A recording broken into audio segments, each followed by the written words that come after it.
Hi all, welcome back to economics class.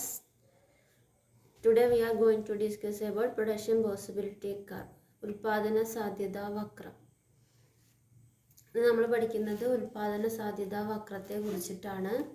അപ്പോൾ നമ്മൾ already പഠിച്ചത് എന്തൊക്കെയാണ്? എക്കണോമിക്സിൻ്റെ ഡെഫിനിഷൻ പഠിച്ചു, പിന്നെ സെൻട്രൽ എക്കണോമിക് പ്രോബ്ലംസ് പഠിച്ചു, എക്കണോമിക്സിനെ കുറിച്ചിട്ടുള്ള ജനറൽ ആയിട്ടുള്ള കുറച്ച് കാര്യങ്ങളൊക്കെ പറഞ്ഞു. Then next topic is production possibility curve, ഉൽപാദന സാധ്യതാ വക്രം. ഇത് പ്രധാനപ്പെട്ടുള്ള ഒരു ടോപ്പിക്കാണ്. സാധാരണയായിട്ട് എക്സാമിന് 1 വേർഡ് ആയിട്ട് ചോദിക്കാറുണ്ട്, അതുപോലെ 5 മാർക്ക് ക്വസ്റ്റ്യനൊക്കെ ആയിട്ട് വരുന്നതാണ്. വളരെ ഇമ്പോർട്ടൻ്റ് ആയിട്ടുള്ള ഭാഗമാണ്. അപ്പോൾ ക്ലാസ്സിലേക്ക് പോകാം. ഉൽപാദന സാധ്യതാ വക്രം, production possibility curve. It is also known as production possibility frontier and transformation curve. Production possibility കർവിൻ്റെ വേറെ 2 പേരുകളാണ് പ്രൊഡക്ഷൻ പോസിബിലിറ്റി ഫ്രോണ്ടിയർ അഥവാ ട്രാൻസ്ഫോർമേഷൻ കർവ്. ഉൽപാദന സാധ്യത പരിധി, പ്രൊഡക്ഷൻ പോസിബിലിറ്റി ഫ്രോണ്ടിയർ എന്ന് പറഞ്ഞാൽ ഉൽപാദന സാധ്യത പരിധി മലയാളത്തിൽ. ദെൻ ട്രാൻസ്ഫോർമേഷൻ കർവ്, പരിവർത്തന വക്രം എന്ന് പറയും. അപ്പോൾ ഈ രണ്ടും എന്തിൻ്റെ മറ്റു പേരുകളാണ്? ഉൽപാദന സാധ്യതാ വക്രത്തിൻ്റെ മറ്റു പേരുകളാണ്. ഇനി ഉൽപാദന സാധ്യതാ വക്രം എന്ന് പറഞ്ഞാൽ എന്താണെന്ന് വെച്ചാൽ, ഇപ്പോൾ നമ്മൾ സെൻട്രൽ എക്കണോമിക് പ്രോബ്ലംസ് പഠിച്ചിട്ടുണ്ടായിരുന്നു. അപ്പോൾ ആ സെൻട്രൽ എക്കണോമിക് പ്രോബ്ലംസിനെ, അതായത് allocation of resources, fuller utilisation of resources, growth of resources, distribution of resources etcetera can be explained by using this statistical measure, the statistical tool, that is production possibility curve.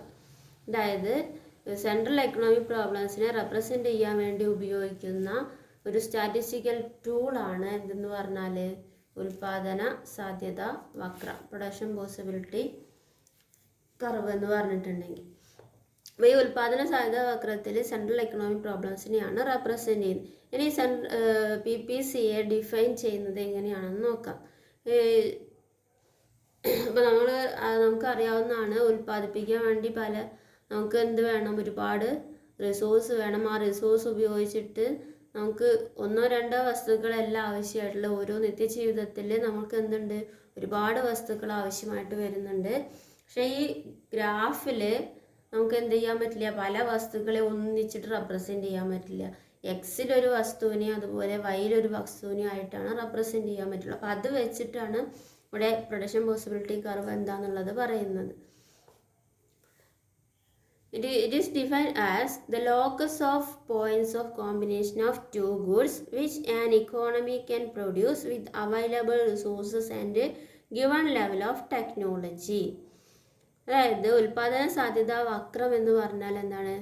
ഒരു locus of points ആണ്. അത് അടുത്തടുത്തുള്ള കുറേ പോയിൻറ്റ്സുകളുടെ ഒരു ജാലികയാണ്. അപ്പം അതിലെന്താണ് പറയുന്നത്? എന്തിൻ്റെ points ആണ്? കോമ്പിനേഷൻസ് ഓഫ് 2 ഗുഡ്സ്, 2 ഗുഡ്സ് ആണ്. അപ്പോൾ ആ 2 ഗുഡ്സ് എക്സ് ആക്സിലും വൈ ആക്സിലുമായിട്ട് നമുക്കൊരു 2 ഗുഡ്സിനെ റെപ്രസെൻ്റ് ചെയ്യാം. ആ ഗുഡ്സിനെ എന്ത് ചെയ്യുന്നു? Which an economy can produce, ഇക്കോണമിയിൽ എന്ത് ചെയ്യുന്നു? പ്രൊഡ്യൂസ് ചെയ്യുന്നു with available resources and given level of technology. അതായത് സമ്പദ് വ്യവസ്ഥയിൽ ലഭ്യമായിട്ടുള്ള വിഭവങ്ങളുടെയും സാങ്കേതിക വിദ്യയുടെയും ഉപയോഗത്തോടു കൂടിയിട്ട് ഒരു ഇക്കോണമിയിൽ ഉൽപ്പാദിപ്പിക്കാൻ കഴിയുന്ന 2 വസ്തുക്കളുടെ വിവിധ കോമ്പിനേഷനുകളെ കൂട്ടിയോജിപ്പിച്ച് വരയ്ക്കുന്നതാണ് ഉൽപാദന സാധ്യതാ വക്രം എന്ന് പറഞ്ഞാൽ. എന്താ പറഞ്ഞത്? 2 വസ്തുക്കൾ എന്ത് ചെയ്യുന്നു?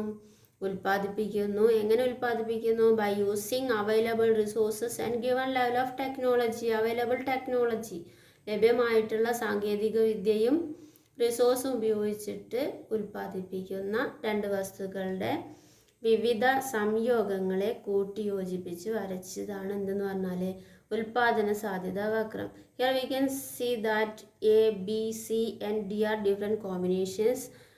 Here these combinations എന്ത് ചെയ്യുന്നു? ഈ കോമ്പിനേഷൻ എന്ത് ചെയ്തിരിക്കുകയാണ്? കൂട്ടിയോജിപ്പിച്ച് വരച്ചിരിക്കുകയാണ്. അപ്പോൾ ഈ കോമ്പിനേഷൻസ്, ഈ ഓരോ കോമ്പിനേഷൻ എന്ന് പറഞ്ഞാൽ ഇവിടെ A എന്നൊരു കോമ്പിനേഷൻ ഉണ്ട്, B ഉണ്ട്, C ഉണ്ട്, D ഉണ്ട്. അപ്പോൾ at point A the economy can produce 0 amount of good 1. ഒന്നാമത്തെ സാധനം 0 ആണ് ഉൽപ്പാദിപ്പിക്കുന്നത്. At the same time the economy can produce 6 units of good 2. രണ്ടാമത്തെ സാധനത്തിൻ്റെ അളവ് എന്ത് ചെയ്യുന്നു? 6 യൂണിറ്റ് ഉൽപ്പാദിപ്പിക്കുന്നു. അതായത് available resource and technology completely used for producing good two. ലഭ്യമായിട്ടുള്ള വിഭവങ്ങൾ മുഴുവനായിട്ട് എന്തിനു വേണ്ടി യൂസ് ചെയ്യുന്നു? ഗുഡ് ടുവിന് വേണ്ടിയിട്ട് യൂസ് ചെയ്യുന്നു. ദെൻ ബി എന്ന കോമ്പിനേഷൻ ആണെങ്കിൽ 5 യൂണിറ്റ് ഒന്നാമത്തെ സാധനം 1 യൂണിറ്റ്. സിയിലാണെങ്കിൽ 3 യൂണിറ്റ് രണ്ടാമത്തെ സാധനം, 1 യൂണിറ്റ് ഒന്നാമത്തെ സാധനം. അപ്പോൾ ഒന്നാമത്തെ സാധനത്തിൻ്റെ അളവ് വർദ്ധിക്കുന്നതിനനുസരിച്ച് രണ്ടാമത്തെ സാധനത്തിൻ്റെ അളവ് എന്ത് ചെയ്തുകൊണ്ടിരിക്കുകയാണ്? കുറഞ്ഞ് വരികയാണ്. അപ്പോൾ ഇതിനെയാണ് എന്തെന്ന് പറയുന്നത്? ഉൽപാദന സാധ്യത വക്രം എന്ന് പറയുന്നത്. ലഭ്യമായ വിഭവങ്ങൾ സാങ്കേതിക വിദ്യ ഉപയോഗിച്ചുകൊണ്ട് ഉൽപ്പാദിപ്പിക്കാൻ കഴിയുന്ന 2 വസ്തുക്കളുടെ വിവിധ സംയോഗങ്ങളെ കൂട്ടിയോജിപ്പിച്ച് വരച്ചതാണ് production possibility curve. That is the locus of points of combination of 2 goods that an economy can produce by using available resource and technology. Then features of PPC, production possibility curve features. നമുക്കറിയാം ഇതിൻ്റെ shape എങ്ങനെയാണ് വരുന്നത്? അങ്ങനെ താഴേക്ക് വരുന്ന വിധത്തിലാണ് വരുന്നത്. അപ്പോൾ ഡൗൺവേർഡ് സ്ലോപ്പിംഗ് ആണ് production possibility curve. The shape of production possibility curve is downward sloping and concave to origin. അതായത് ഈ ഒരു ഷേപ്പിനെ പറയുന്ന പേരാണ് കോൺകേവ് ഷേപ്പ്. തിരിച്ച് ഈ രീതിയിൽ വന്നു വെച്ചാൽ കോൺവെക്സ് എന്ന് പറയും. ഇപ്പോൾ ഇവിടെ വന്നിട്ടുള്ള ഷേപ്പ് ഏതാണ്? കോൺകേവ് ഷേപ്പാണ്. അതുപോലെ നെഗറ്റീവ്ലി സ്ലോപ്ഡ് ആയിട്ടാണ് കാണിക്കുന്നത്.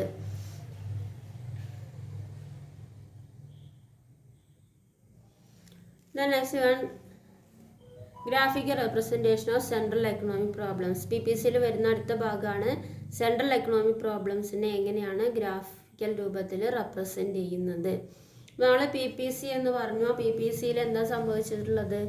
ഒരു PPC, ഇതിവിടെ ഒറിജിനൽ PPC ആണ്. PP എന്ന് പറഞ്ഞു കൊടുത്തിട്ടുള്ളത്. PPCയിൽ നമ്മൾ നേരത്തെ പറഞ്ഞതാണ് റിസോഴ്സ് കംപ്ലീറ്റ് ആയിട്ട് ഉപയോഗിച്ചുകൊണ്ട് ഉൽപ്പാദിപ്പിക്കുന്ന വിവിധ കോമ്പിനേഷൻസ് ആണ് കാണിക്കുന്നത്.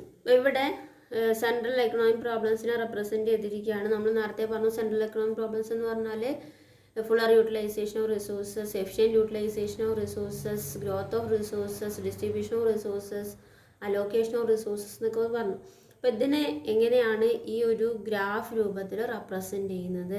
ഇപ്പോൾ ഇവിടെ നമുക്കറിയാം YXസിൽ PPCയിൽ XSൽ ഗുഡ് 1ഉം YXൽ ഗുഡ് 2 ആണ് റെപ്രസെൻറ്റ് ചെയ്യുന്നത്. Here PP is original production possibility curve. P dash and P dash is new PPC. അപ്പോൾ ഇവിടെ PP നമ്മൾ നേരത്തെ വരച്ച അതേ പ്രൊഡക്ഷൻ പോസിബിലിറ്റി കർവാണ്. അപ്പോൾ ആ PPCയിൽ കാണിക്കുന്നത് fuller and efficient utilisation of resource ആണ്. വിഭവങ്ങൾ പൂർണ്ണമായിട്ട് ഉപയോഗിച്ചുകൊണ്ട് എത്രത്തോളം ഉൽപ്പാദിപ്പിക്കാം, അതിൽ നമ്മൾ നേരത്തെ പറഞ്ഞത്. അപ്പോൾ അതിനെയാണ് എന്തെന്ന് പറയുന്നത്? Fuller utilisation of resource or efficient utilisation of resource കാണിക്കുന്നതാണ് PP, പ്രൊഡക്ഷൻ പോസിബിലിറ്റി കർവ്. ഇത് ഒറിജിനലാണ്, ആദ്യത്തെ PPC ആണ്. Then we can see a point that is U എന്നുള്ളൊരു പോയിന്റ് കാണുന്നുണ്ട്. ഈ U എന്നുള്ള പോയിന്റ് എന്താണ്?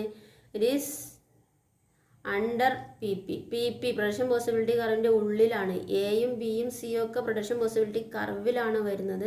ഇതിൻ്റെ ഉള്ളിലായിട്ടുള്ളൊരു പോയിൻ്റാണ് U. അപ്പോൾ U എന്നുള്ള പോയിന്റ് എന്ന് പറഞ്ഞാൽ here less amount of good Y and less amount of good X can be produced. U എന്നുള്ള പോയിന്റിൽ എന്താ ചെയ്യുന്നത്? കുറഞ്ഞ അളവിലാണ് Y ആണ്. Y രണ്ടാമത്തെ സാധനമാണെന്നുണ്ടെങ്കിലും ഈ XSൽ റെപ്രസെൻറ്റ് ചെയ്യുന്ന സാധനമാണെങ്കിലും കുറഞ്ഞ അളവിലാണ് എന്ത് ചെയ്യുന്നത്? ഉൽപ്പാദിപ്പിക്കുന്നത്. That is the point U denotes under utilization of resources, that is inefficient utilization of resources. Then we can see a new PPC. As an economy grows, economy വളരുന്നതിനനുസരിച്ചിട്ട് ഇക്കോണമിയിൽ ടെക്നോളജിയും മറ്റു ഘടകങ്ങളും റിസോഴ്സൊക്കെ വളരും. അതിനനുസരിച്ചിട്ട് എന്ത് ചെയ്യും? സമ്പദ് വ്യവസ്ഥയിൽ മാറ്റങ്ങൾ ഉണ്ടാകും, കൂടുതൽ ഉൽപ്പാദനം നടക്കും.